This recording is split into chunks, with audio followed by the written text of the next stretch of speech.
Bismillahirrahmanirrahim. Assalamualaikum warahmatullahi wabarakatuh. Alhamdulillahirabbil alamin wassalatu wassalamu ala sayyidina Muhammadin wa ala alihi wa sahbihi ajma'in. Amma ba'du.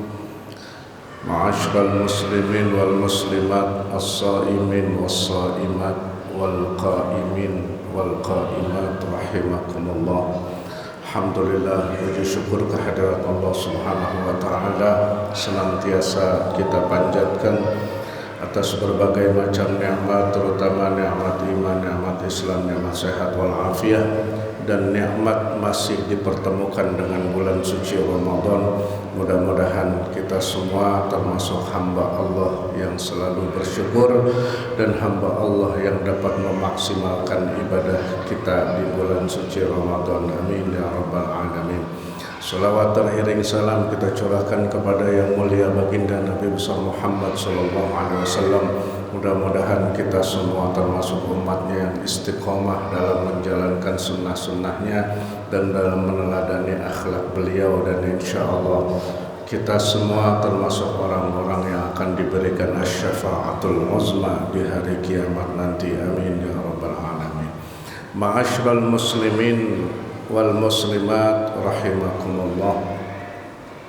Seperti kita ketahui bahwa bulan suci Ramadan ini adalah bulan panennya kita, hadiah terbesar dari Allah kepada umat Islam. Maka kita dituntut untuk betul-betul memahami dan memaknai serta merespon bulan Ramadan ini dengan sebaik-baiknya, yaitu dengan menjalankan ibadah puasa dengan sungguh-sungguh dan lillahi ta'ala, dan juga mengisi bulan Ramadan ini dengan ibadah-ibadah sunnah yang lain. Maka ketika Allah Subhanahu wa ta'ala mencucurkan rahmat dalam bulan ini, mengobrol ampunan dan juga memberikan sertifikat bebas api neraka, dan salah satunya juga Allah akan menyisipkan salah satu malam, yaitu malam Lailatul Qadar. Ini semua tentu harus kita sikapi dengan baik dan antusias. Secara analogi, bagaimana misalnya atasan kita, bos kita sedang akan membagikan bonus dan hadiah. Tentunya kita harus bersikap yang sebenar-benarnya di depan beliau dan melakukan apapun yang bisa membuat kita memperoleh bonus-bonus tersebut. Nah, maka bulan ini, bulan suci Ramadan, dalam satu tahun Allah persiapkan khusus satu bulan sebagai sebuah kampus, sebuah sekolah untuk menggembleng kita agar kita menjadi orang yang lebih bertakwa setelah bulan suci Ramadan. Maka salah satu contohnya adalah kalau di bulan-bulan lain kita diminta untuk menjauhkan diri dari yang haram, maka di bulan Ramadan lebih lagi kita diminta menjauhkan diri dari yang halal sekalipun. Makanan, minuman dan lain-lain di rumah kita halal, tapi begitu masuk bulan suci Ramadan, Allah haramkan dari waktu subuh sampai waktu maghrib. Ini semua untuk melatih diri kita. Sebagaimana Imam Ghazali katakan, innan nafsa idza lam tumna 'anil mubahat tama'at fil mahzurat. Sesungguhnya jiwa kita, hawa nafsu kita ini kalau tidak kita latih untuk terbiasa menjauhi yang halal, kalau kita tidak biasa latih, maka hawa nafsu kita akan mudah melabrak yang haram. Maka tentunya salah satu poin penting dari puasa Ramadan ini adalah bagaimana Allah sedang membentuk kita menjadi pribadi yang lebih baik di masa yang akan datang. Terutama setelah 11 bulan lainnya mungkin kita banyak berkelimangan dengan dosa. Yang berikutnya salah satunya adalah Allah sisipkan salah satu malam yang lebih baik dari 1000 bulan, malam Lailatul Qadar. Sayyidina Utsman radhiyallahu an sampai mengatakan bahwa ada beberapa hal yang Allah sembunyikan. Salah satunya adalah malam Lailatul Qadar. Ini begitu istimewanya. Bahkan Rasulullah pun tidak diberi tahu oleh Allah kapan terjadi malam Lailatul Qadar. Kenapa? Agar kita terus bersemangat untuk mencari keberadaan malam Lailatul Qadar.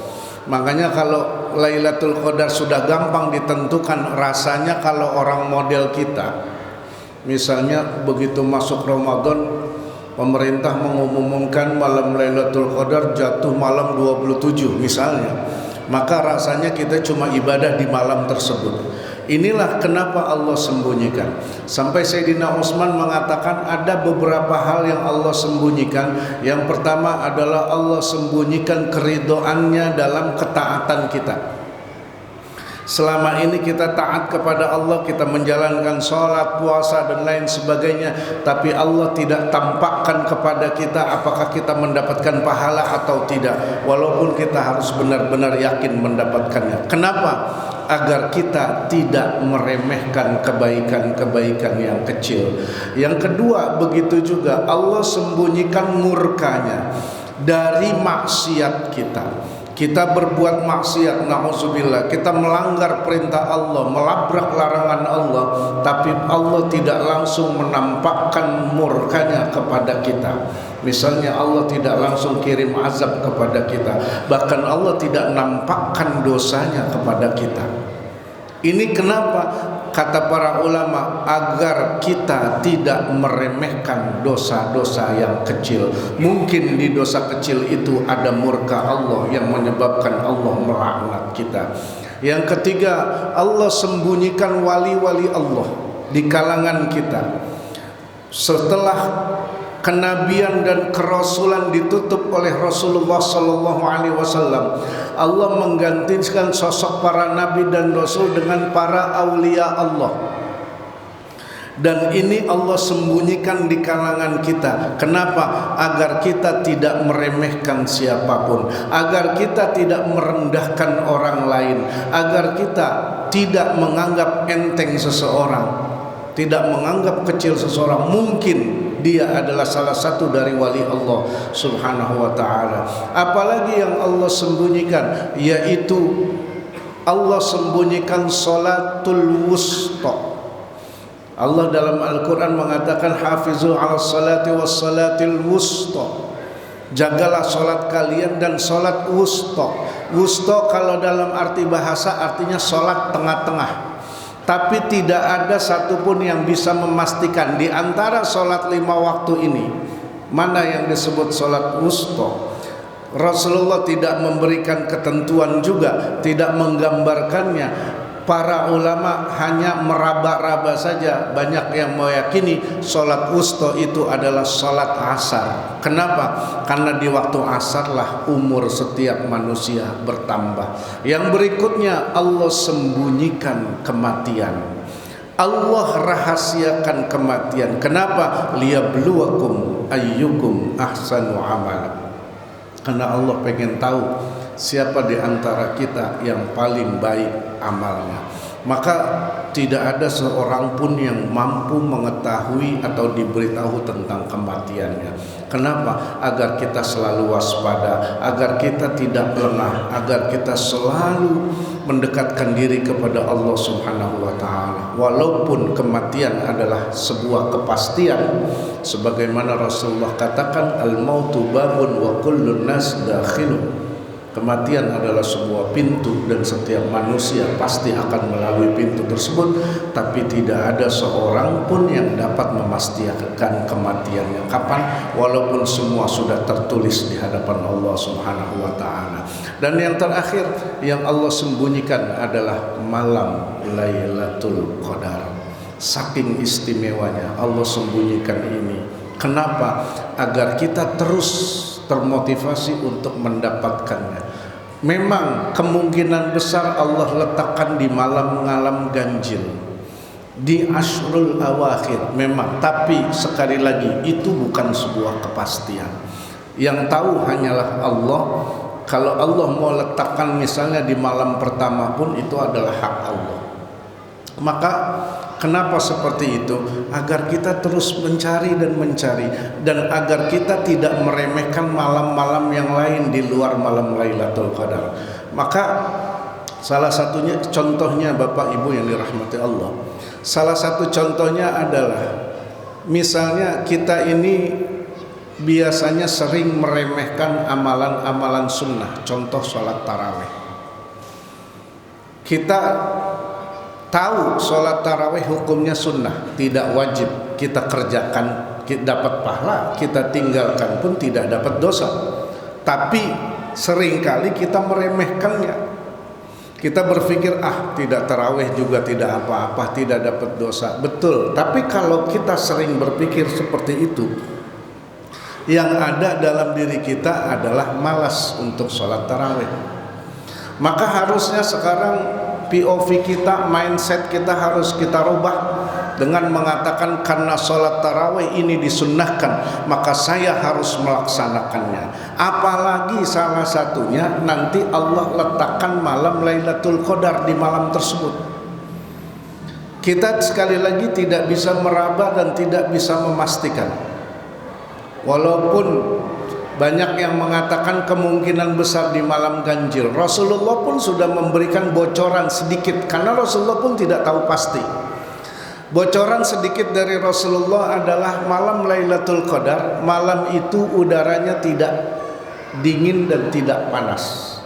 Yang kedua, malam itu lebih sunyi dari biasanya. Dan yang ketiga, besok harinya, sayangnya udah kelewat, besok harinya pagi-pagi itu matahari bersinar tidak seterang biasanya. Itu hanya bocoran kecil dari Rasulullah SAW. Nah, maka tugas kita adalah bagaimana kita mencari malam Lailatul Qadar. Ini sedikit dari keagungan bulan suci Ramadan. Bahkan nanti di akhir Ramadan kita diwajibkan untuk berzakat. Kita tahu zakat adalah ibadah sosial, ibadah kepada sesama manusia. Kenapa kita disuruh berzakat? Maka Rasulullah katakan, siapapun yang hidup sampai hari raya Idul Fitri dan punya kelebihan makanan di hari raya Idul Fitri, maka dia wajib membayar zakat fitrah. Untuk apa? Rasulullah katakan, karena aku tidak ingin melihat ada umatku yang bersedih di hari raya. Inilah kenapa Islam begitu mencintai ibadah sosial. Maka saya harapkan dan saya ingatkan kepada kita semua, besok ketika kita membayar zakat, tolong bayarnya jangan di waktu yang sudah mepet. Misalnya ya malam 25 kita sudah bayarlah zakat itu. Kenapa? Agar bisa didistribusikan kepada saudara-saudara kita yang kurang mampu, sehingga mereka mampu menyiapkan diri untuk hari raya, untuk membeli makanan dan lain-lain. Kalau kita bayarnya mepet-mepet, kasihan mereka. Karena memang tujuan zakat fitrah di hari raya itu seperti itu. Nah, dari semua ibadah yang kita lakukan, ketika Allah sudah cucurkan rahmat, Allah obral ampunan, Allah berikan sertifikat bebas api neraka, Allah sisipkan salah satu malam Lailatul Qadar, Allah pun wajibkan zakat kepada kita. Maka tujuan terakhir adalah bagaimana kita mendapatkan Idul Fitri. Setiap muslim berhak merayakan lebaran, tapi tidak semua orang mendapatkan Idul Fitri. Makanya inilah dikatakan oleh Sayyidina Ali, laisal id liman labisal jadid walakinnal id liman ta'atuhu tazid. Yang mendapatkan Idul Fitri adalah bukan yang mereka punya pakaian baru, tapi yang mendapatkan Idul Fitri adalah mereka yang taatnya setelah bulan Ramadan terus bertambah dan bertambah serta bertambah lagi di hadapan Allah Subhanahu wa taala. Mudah-mudahan Allah selalu berikan panjang umur kepada kita, sehat walafiat. Allah luaskan rezeki kita, Allah cukupkan ilmu kita dalam memaksimalkan ibadah di bulan suci Ramadan, sehingga saatnya Idul Fitri nanti kita berhak mendapatkan predikat minal aidin al faizin. Amin ya rabbal alamin. Terima kasih, mudah-mudahan bermanfaat. Wallahul muwaffiq ila aqwamit thoriq. Wassalamualaikum warahmatullahi wabarakatuh.